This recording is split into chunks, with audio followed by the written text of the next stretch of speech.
පළාත් පාලන ආයතනයක සමස්ත සභික ප්‍රමාණයෙන් 50%කට වැඩි ප්‍රමාණයක් කිසිදු දේශපාලන පක්ෂයක් හෝ ස්වාධීන කණ්ඩායමක් විසින් ලබා නොමැති අවස්ථාවලදී සභාපති සහ උපසභාපති තෝරන මාර්ගෝපදේශ පිළිබඳ පැහැදිලි උපදේශන සහ නිර්ණායක රාජ්‍ය පරිපාලන පළාත් සභා හා පළාත් පාලන අමාත්‍යාංශය 2025 නිකුත් කර ඇති බව විපක්ෂ නායක සජිත් ප්‍රේමදාස පවසනවා. මේ මාර්ගෝපදේශ අනුගමනය කරමින් රටේ ප්‍රදේශවල මේ කාර්ය නියමිත ආකාරයට ක්‍රියාත්මක වන අවස්ථාවල සමගි ජන බලවේගයට හා විපක්ෂයට සභා ගණනාවක බලය හිමි වූ බවත් මේ දුටු වත්මන් රජය මේ වන විට බලපෑම් කරමින් මෙහි සඳහන් මාර්ගෝපදේශ වෙනස් කර ක්‍රියාත්මක කිරීමට කටයුතු කර ඇති බවත් ඔහු කියා සිටිනවා.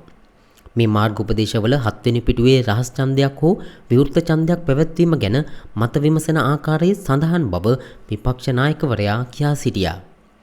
එහිදී එක් සභිකයාගේ නම අඬගසා විමසන ආකාරය ගැන සඳහන්ව ඇති බවත් එසේ තිබෙදී සමගි ජන බලවේගයත් විපක්ෂයත් මේ මාර්ගෝපදේශ අනුගමනය කිරීම තුළ ක්‍රියාත්මක කිරීම තුළ මේ මාර්ගෝපදේශ වෙනස් කරන්නට බලධාරීන් ඒ ප්‍රදේශ භාර පළාත් පාලන කොමසාරිස්වරුන් කටයුතු කර ඇති බවත් විපක්ෂ නායකවරයා සඳහන් කරනවා.